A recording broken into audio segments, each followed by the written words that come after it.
Ini maaf-maaf, kita sekarang ini melihat penzaliman yang entah terencana atau tanpa direncanakan. Umat Islam menzalimi umat Islam sendiri. Kenapa? Yang ini dia mempunyai ciri khas pakaian, mempunyai ciri khas amalan yang lengkap dalilnya, jelas kitabnya, panduannya, bahkan Imam Syafi'i juga mengajarkan demikian. Sementara kelompok ini, yang satu ini, dan mereka mayoritas, mereka menganggap itu tidak ada. Atau dianggapnya yang ini adalah ciri khas Wahabi, ada pada dia. Akhirnya dia dikucilkan, dia dimusuhi, dia dibuang. Padahal kalau maulah jujur dan terbuka, yuk buka kitab fikihnya Imam Syafi'i. Lihat, ada nggak amalan mulai dari fisiknya sampai kepada sholat dan semacamnya, ada nggak di mazhab Syafi'i? Ada semua. Lalu kenapa mau dibodoh-bodohi? Rata-rata kaum muslimin hari ini nggak paham apa itu yang Wahabi, Pak. Kalau kita kembali pada kasus pembahasan Wahabi. Lalu sudah kebakaran sendiri. Asal dengar Wahabi, sudahlah. Asal dengar istilah Wahabi, seolah itu kayak sekte Syiah begitu loh. Saya juga benci dengan Wahabi. Tapi Wahabi yang pernah saya uraikan dalam khutbah, mungkin sudah menyebar beberapa ceramah saya pada di tangan Bapak Ibu semua ya. Wahabi yang hadir di Afrika, yaitu adalah Abdul Wahab bin Abdurrahman Al-Afriqi, yang digelari dengan Al-Wahabi, ya, gelar ajarannya. Dia inilah yang mengkafirkan semua kelompok di luar dia, menyesatkan semua kelompok di luar dia, menghalalkan darah dan harta semua kelompok di luar dia. Sementara Syekh Muhammad bin Abdul Wahab yang ada di Arab Saudi, yang menjelaskan dan mencerahkan pemahaman umat, dinobatkan oleh para ulama Ahlus Sunnah wal Jamaah, dia adalah mujaddid abad itu. Dan ini abad ke-18 kaum muslimin. Beliau bukan yang pantas disematkan gelar Wahabi itu kepada beliau.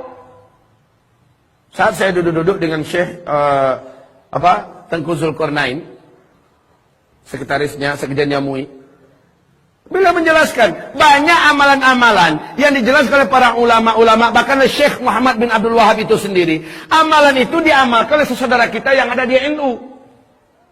Setidak-tidaknya beliau merekomendasikan, tidak masalah. Lalu yang disandarkan dan disematkan oleh kelompok-kelompok Syiah untuk membentur-bentur NU dengan Muhammadiyah, NU dengan Salafi dan sebagainya, dengan alasan Wahabi, penyematan yang salah. Bukan Syekh Muhammad bin Abdul Wahab, tapi Abdul Wahab bin Abdurrahman Al-Afriqi. Paham sekarang Bapak Ibu? Cuman dia menyematkannya seolah itu Arab Saudi orangnya. Ulama Arab Saudi itu Wahabi semua. Kalau begitu Wahabi gimana memang? Kafir? Halal darahnya? Ngapain datang ke situ, ke Mekah, ke Madinah? Kalau memang iya. Ngapain pergi haji ke sana kaum muslimin? Kenapa Allah mengamanahkan Mekah di situ, Madinah di situ, yang Nabi mendoakan sampai akhir zaman? Negerinya, penduduknya. Masa iya menjadi manusia yang sesat? Kan cara berpikirnya sudah dikotori oleh orang Syiah, Pak. Saya menyalahkan Syiahnya. Saya menyalahkan Syiahnya. Sebab apa? Istilah Wahabi ini sengaja dibangkit-bangkitkan kembali oleh kaum Syiah. Musuh kita yang nyata adalah Yahud. Musuh kita yang nyata adalah Nasara yang memerangi Islam, yang di bawah payung PBB dengan Amerikanya. Musuh kita yang nyata pada hari ini adalah Syiah, yang dipimpin oleh Iran di seluruh dunia. Ini musuh kita yang nyata. Jelas siapa di hadapan kita. Tetapi umat Islam dibentur-benturkan dengan isu-isu yang mereka yang buat, orang kafir itu buat, termasuk Syiah yang buat, semacam Wahabi dan segala macamnya. Sekarang di Iran, seluruh kota-kota yang ada di Iran hari ini, ibadah Allah, semua tulisan-tulisan matilah Amerika di dinding-dinding di mana saja sudah mereka hapus, yang digantikan dengan matilah Saudi, matilah Saudi, matilah Saudi. Lalu orang-orang muslimin di seluruh dunia, termasuk di Indonesia, berhasil dibakar dan disulut dengan isu Wahabi. Wahabi yang disematkan kepada Saudi. Disematkan istilah Wahabi ini kepada ulama-ulama yang bersumber dari Saudi. Ketahuilah hamba-hamba Allah, ini fitnah.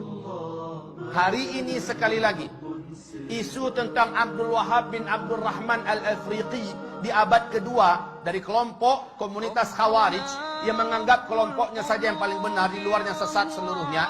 yang mengkafir-kafirkan orang, membidah-bidahkan orang pada abad kedua Hijriah bukan Syekh Muhammad bin Abdul Wahab At-Tamimi yang ada di Hijaz, bukan. Ini jelas mujaddid. Tetapi umat Islam ini dengan dalam buku yang ditulis oleh Muhammad Novelis, Zionis dan Syiah bersatu menghantam Islam. Ternyata istilah Wahabi-Wahabi yang harusnya di abad kedua yang muncul itu, si Khawarij itu, ini yang dihidupkan dan disematkan kepada Syekh Muhammad bin Abdul Wahab. Dan ini tidak benar, ini batil. Syekh Muhammad bin Abdul Wahab adalah seorang mujaddid, ulama Ahlus Sunnah wal Jamaah. Lihat seluruh bacaan-bacaan yang ditulisnya, lihat seluruh gubahan-gubahannya, lihat seluruh penyampaiannya, sama dengan yang ada pada umat Islam pada hari ini, baik yang dipakai dan diamalkan oleh NU, baik yang dipakai oleh umat Islam yang ada di Muhammadiyah, baik yang dipakai oleh Sunnah wal Jamaah yang ada di mana-mana. Tapi yang ditulis, yang diucapkan, dilafazkan oleh sang Khawarij abad kedua Hijriah, yakni Abdul Wahab bin Abdul Rahman, ini dia yang sesat menyesatkan. Tapi orang-orang Syiah menyematkan ini kepada Syekh Muhammad bin Abdul Wahab. Inilah kebatilan yang nyata. Lalu umat Islam sekarang mau saja percaya dan dibentur-benturkan. Semua sifat-sifat Wahabi yang diceritakan oleh saudara kita yang menyebar di mana-mana 100% ada pada komunitas Syiah. Semua sifat-sifat yang ada pada Wahabi-Wahabi itu ada pada Syiah seluruhnya. Baca tentang Syiah, lihat perangai Wahabi, 100% ada pada Syiah. Yang maling mereka, yang teriak maling mereka dan mengadu domba sesama umat Islam. Sadarlah.